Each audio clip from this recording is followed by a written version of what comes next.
Salut l'équipe, on se retrouve pour une nouvelle vidéo. Alors ça fait un moment que j'étais absent, j'ai eu quelques soucis de santé, mais on est de retour et on espère pour un bon moment. En tout cas ça va mieux depuis, donc let's go. On va commencer par Paddington, l'ourson maléfique. Or ça va aller dans Osef, direct, on va pas perdre de temps. Long Legs, qui est un film d'horreur épouvante, ça va aller dans Osef aussi. Moi moche et méchant, 4. De toute façon, en fait, tous les trucs un peu d'animation destinés aux enfants, entre guillemets, ça va aller dans Osef, comme Garfield.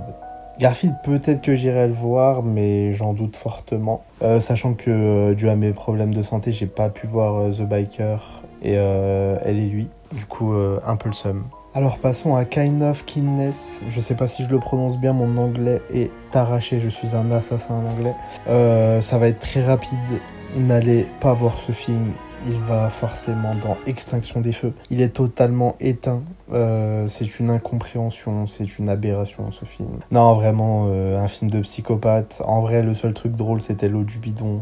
Et encore. C'est enfin une trilogie de films rassemblés dans un seul film et vraiment une perte de temps. Passons du coup à Blue Lock, épisode spécial Nagui je crois.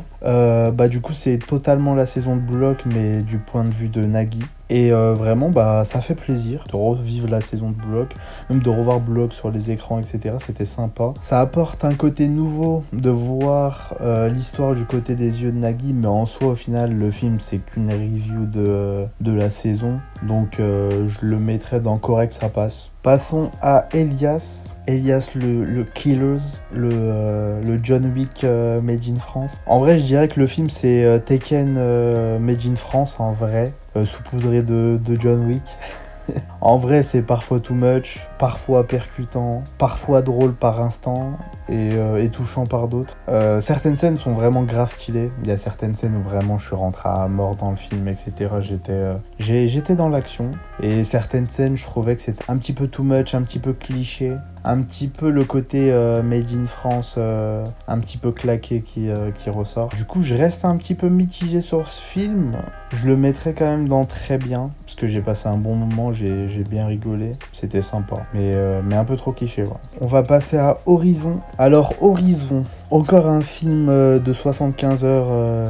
Comme on a l'habitude ces derniers temps avec le Comté de Monte Cristo, Twister aussi qui est assez long, Deadpool aussi qui est assez long, Sans un bruit aussi qui est assez long, Bad Boys je sais plus combien de temps ça dure, enfin bref, il y a beaucoup de films de 3 heures, comme dirait dans Deadpool, de toute façon les spectateurs sont habitués à des films de 3 heures maintenant, donc enfin bref. Encore un film du coup comme je disais de 75 heures, en vrai c'est cool, on a un aspect un petit peu western, documentaire, sur une histoire riche avec beaucoup de personnages, beaucoup d'intrigues. Je ne sais pas où ça va mener vu que c'est un chapitre 1, mais je trouve que finalement c'est peut-être pas le bon format en vrai. Surtout si le film ne s'arrête pas à un chapitre 2.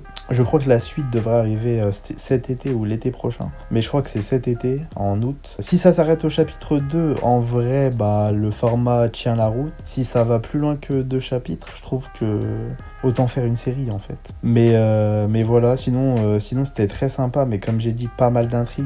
Et la fin du coup de ce chapitre 1 n'est pas une fin en soi. Du coup, je le mettrais dans très bien, derrière Elias quand même. Je crois que j'ai passé un meilleur moment de mémoire en regardant Elias que Horizon. Passons du coup à Le Larbin. Alors Le Larbin, c'est très particulier, dans le sens où je suis plutôt mitigé sur ce film. Pas que j'ai passé un mauvais moment, mais l'histoire, je la trouve trop simple. Je la trouve trop facile, en fait. Trop facile dans tous les sens du terme. Si on veut me faire croire que le film est sincère, etc., sans trop spoiler, j'y crois pas du tout. Pour moi, c'est du flan. Il y a rien qui est solide.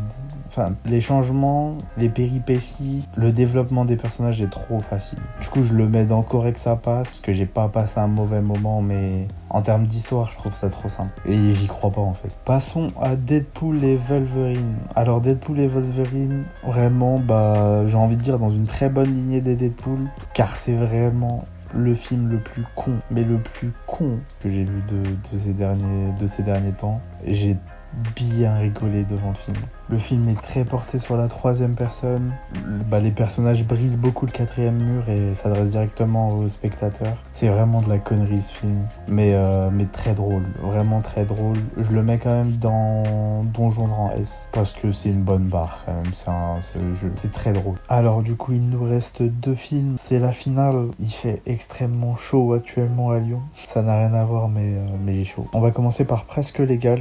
Alors Presque Légal, ça va être très simple. C'est un film vraiment, j'ai passé un très bon moment. Ça a été très cool, très mignon, très léger. C'est bien mené. L'histoire, c'est pas l'histoire la plus folle du monde, mais c'est très sympa. Je dirais même que c'est presque une masterclass par rapport à son nom, pour le petit jeu de mots. Je le mettrais dans...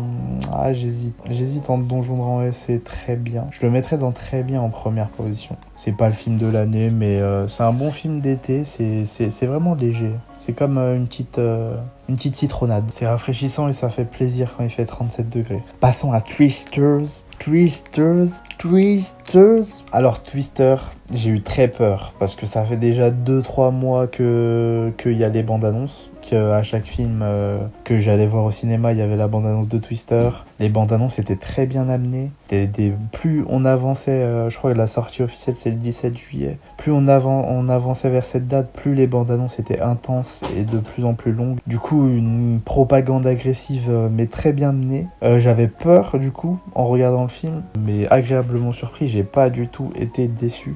En plus, Glenn Powell, masterclass. Je l'ai découvert dans Tout Sauf Toi, masterclass. Là, masterclass. En plus, j'ai kiffé le film. On revient un petit peu sur un petit truc en plus, etc. qui apportait une vision. Même Fall Guys, qui apportait une vision sur un film. Le film traite d'une histoire, d'un fait authentique, qui est actuellement les tornades dans certaines zones du monde pour Twister, qui fait des ravages du coup sur la population et même sur différentes infrastructures. Là, l'histoire se passe dans l'Oklahoma, aux États-Unis. Et vraiment, le film est incroyable. Les OST, elles sont incroyables, d'une douceur majestueuse. Le film bien cow-boy.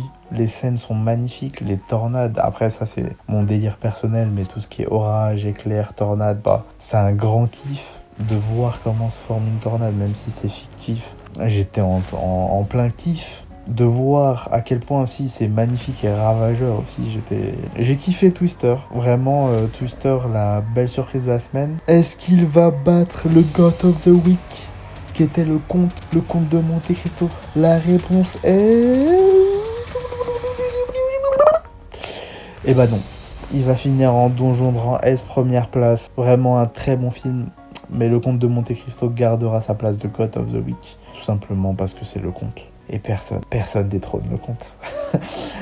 Non, en vrai, vraiment, Twister, incroyable, allez le voir.